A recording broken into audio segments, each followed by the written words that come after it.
Hi ನಮಸ್ಕಾರ ಎಲ್ರಿಗೂ. So ನನ್ನ ಪ್ರಿಡಿಕ್ಷನ್ ಮತ್ತೆ ಪಾಸ್ ಆಗಿದೆ ಗುರು. ಹೌದು, ನಾನು ಹೇಳಿದ್ದೆ ಇವತ್ತಿನ ಫಸ್ಟ್ ಮ್ಯಾಚ್ ಅಲ್ಲಿ SRH ಹಾಗೂ RR ಅಂದ್ರೆ ಹೈದರಾಬಾದ್ ಮತ್ತು ರಾಜಸ್ಥಾನ್ ರಾಯಲ್ಸ್ ತಂಡಗಳ ಮ್ಯಾಚ್ ಅಲ್ಲಿ ಸೊ ಫಸ್ಟ್ ಮ್ಯಾಚ್ ಅಲ್ಲಿ ಹೈದರಾಬಾದ್ ತಂಡ ಅಂದ್ರೆ SRH ತಂಡ ರಾಜಸ್ಥಾನ್ ರಾಯಲ್ಸ್ ವಿರುದ್ಧ ಗೆಲ್ಲುತ್ತೆ ಈ ಮ್ಯಾಚ್, ಇವತ್ತಿನ ಮೊದಲನೇ ಮ್ಯಾಚ್ ಅಲ್ಲಿ ಅಂತ ಹೇಳಿದ್ದೆ. ಸೊ ಅದೇ ರೀತಿ ಆಗಿದೆ, ತುಂಬಾ ಅಂತರದಿಂದ ಗೆದ್ದಿದೆ. ಸೊ ಇದೆಲ್ಲದಕ್ಕೂ ಕಾರಣ ಅವರ ಬ್ಯಾಟಿಂಗ್ ಅಂತ ಹೇಳ್ಬೋದು. ಬಿಕಾಸ್ ಎಸ್ಪೆಷಲಿ ಟಾಸ್ ಗೆದ್ದಂತ ರಾಜಸ್ಥಾನ್ ರಾಯಲ್ಸ್ ತಂಡ ಬೌಲಿಂಗ್ ನ ಆಯ್ಕೆ ಮಾಡ್ಕೊಳ್ಳುತ್ತೆ. ಇಲ್ಲಿ ಬಂದಂತ openers Travis Head and Abhishek Sharma till 4.3 to 4.4 overs ತನಕ ನಾಯಿ ಹೊಡೆದಂಗೆ ಹೊಡಿತಾರೆ ಗುರು. ನೆಕ್ಸ್ಟ್ ಲೆವೆಲ್ ಚರ್ಚ್ ಬಿಡ್ತಾರೆ ಬೌಲರ್ಸ್ಗೆ. ಫಜಲ್ ಫಾರೂಕಿ ಅಂಡ್ ಮಹೇಶ್ ತೀಕ್ಷಣಗೆ. ಇನ್ನ 4ನೇ ಓವರ್ 5ನೇ ಓವರ್ ಮಾಡಕ್ ಬಂದಂತ ತೀಕ್ಷಣ ಅವರ ಮೊದಲನೇ ಬಾಲೆ ಬ್ಯಾಕ್ವರ್ಡ್ ಪಾಯಿಂಟ್ ಅಲ್ಲಿ ಕ್ಯಾಚ್ ಕೊಟ್ಟು ಅಭಿಷೇಕ್ ಶರ್ಮಾ ಅವರು ಔಟ್ ಆಗ್ತಾರೆ. ಸೊ ಅಲ್ಲಿ ಏನಾದ್ರು ಸ್ವಲ್ಪ ಡೌನ್ ಆಗ್ಬೋದು ಅನ್ಕೊಳ್ಳೋಷ್ಟೊತ್ತಿಗೆ ಮತ್ತೆ ಇಶಾನ್ ಕಿಶನ್ ಅವರು ಬಂದು ಸ್ಟಾರ್ಟ್ ಮಾಡ್ತಾರೆ ಗುರು ಇಂಪ್ಯಾಕ್ಟ್. ಬಟ್ ಇಶಾನ್ ಕಿಶನ್ ಅವರು ಇಂಪ್ಯಾಕ್ಟ್ ಮಾಡಕ್ ಸ್ಟಾರ್ಟ್ ಮಾಡ್ತಾರೆ ಅಷ್ಟೊತ್ತಿಗೆ ಆಲ್ರೆಡಿ ಟ್ರಾವಿಸ್ ಹೆಡ್ ಅವರು ಆಲ್ರೆಡಿ ನೆಕ್ಸ್ಟ್ ಲೆವೆಲ್ ಇಂಪ್ಯಾಕ್ಟ್ ಮಾಡಿರ್ತಾರೆ. ಸೊ ಟ್ರಾವಿಸ್ ಹೆಡ್ ಅವ್ರ ಬಗ್ಗೆ ಇನ್ನೇನ್ ಹೇಳೋದು ಗುರು, ಅವರು ಆ ಲೆವೆಲ್ಗೆ ಬ್ಯಾಟಿಂಗ್ ಆಡಿದ್ರು. ಟಿಲ್ 10th ಓವರ್ ತನಕ ಅವ್ರದ್ದು ನೆಕ್ಸ್ಟ್ ಲೆವೆಲ್ ಬ್ಯಾಟಿಂಗ್ ಇತ್ತು ಟ್ರಾವಿಸ್ ಹೆಡ್ ಅವ್ರದ್ದು. ಸ್ಪೆಷಲಿ ಒಂದು ಓವರ್ ಇವರಿಗೆ ಯಾರಿಗನ್ಸುತ್ತೆ ಜೋಫ್ರಾ ಆರ್ಚರ್ ಅವರಿಗೆ ಒಂದು ಓವರ್ ಅಲ್ಲಿ 23 ರನ್ ಹೊಡಿತಾರೆ. ಸೊ ಅದಾದ್ಮೇಲೆ ಔಟ್ ಆಗ್ತಾರೆ ತುಷಾರ್ ದೇಶಪಾಂಡೆ ಅವರಿಗೆ. ಆಮೇಲೆ ಇಶಾನ್ ಕಿಶನ್ ಅವ್ರ ಬಗ್ಗೆ ಹೇಳಬೇಕು ಗುರು. ಬಿಕಾಸ್ ಯಾಕೆಂದ್ರೆ ಅವರು ಮುಂಬೈಯಿಂದ SRH ಗೆ ಶಿಫ್ಟ್ ಆದಂತ ಪ್ಲೇಯರ್ ಅವರು.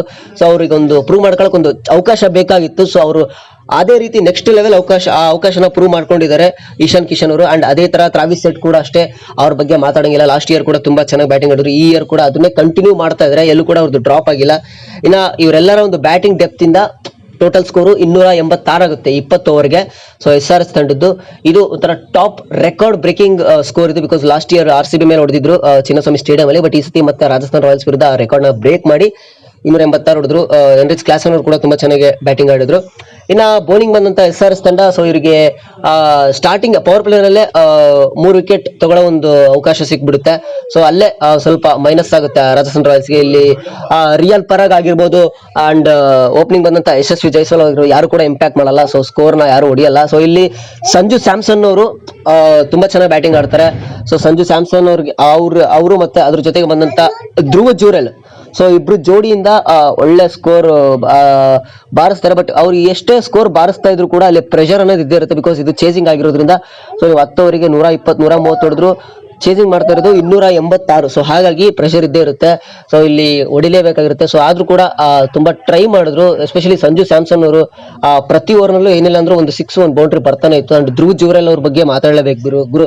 ಬಿಕಾಸ್ ಅವ್ರು ತುಂಬಾ ಜನ ಅನ್ಕೊಂಡಿದ್ರು ಲಾಸ್ಟ್ ಇಯರ್ ಏನು ಇಂಪ್ಯಾಕ್ಟ್ ಮಾಡಲ್ಲ, ಅವ್ರು ಒಂಥರ ಟೆಸ್ಟ್ ಪ್ಲೇಯರ್, ಅವ್ರಿಗೆ ಆಲಿಗೆ ಒಂದು ಸೀಮಿತ ಕೊಟ್ಟಿದ್ರು. ಬಟ್ ಇವತ್ತು ಅವ್ರು ಏನಂತ ಪ್ರೂವ್ ಮಾಡಿದ್ದಾರೆ ಧ್ರುವ ಜೂರೆಲ್ ಅವರು.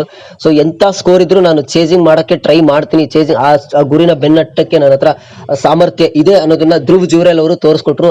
ಅವ್ರ ಜೊತೆಗೆ ಪಾರ್ಟ್ನರ್ಶಿಪ್ ಸಂಜು ಸ್ಯಾಮ್ಸನ್ ಅವ್ರ ಜೊತೆ ಪಾರ್ಟ್ನರ್ಶಿಪ್ ಅಲ್ಲಿ ನೆಕ್ಸ್ಟ್ ಲೆವೆಲ್ ಬ್ಯಾಟಿಂಗ್ ಆಡಿದ್ರು. ಸೊ ಎನಿವೆ ಏನಾದ್ರೂ ಪಂದ್ಯನ ಸೋಲ್ಬೇಕಾಗುತ್ತೆ.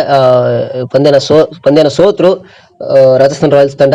ಸೊ ಇದೇ ರೀತಿ ನನ್ನ ಒಂದು ಪ್ರೆಡಿಕ್ಷನ್ ವಿಡಿಯೋ ಕಂಟಿನ್ಯೂ ಬರ್ತಾ ಇರುತ್ತೆ. ಸೊ ದಯವಿಟ್ಟು ಚಾನಲ್ಗೆ ಸಪೋರ್ಟ್ ಮಾಡ್ಕೊಂಡು ಬೆಲ್ ಐಕಾನ್ ಕ್ಲಿಕ್ ಮಾಡಿ ಅಂತ ಹೇಳ್ತಾ ವಿಡಿಯೋನಲ್ಲಿ ಮುಗಿಸ್ತಾ ಇದ್ದೀನಿ. ವಿಡಿಯೋ ಇಷ್ಟ ಆಗಿರೋ ವಿಡಿಯೋ ಒಂದು ಲೈಕ್ ಕೊಟ್ಟು ಶೇರ್ ಮಾಡಿ ಅಂತ ಹೇಳ್ತಾ ಥ್ಯಾಂಕ್ ಯು. ವಿಡಿಯೋ ನೋಡೋಕ್ಕಾಗಿ ಥ್ಯಾಂಕ್ ಯು ಸೋ ಮಚ್. ಮತ್ತೆ ಸಿಗ್ತಾ ಇರೋಣ.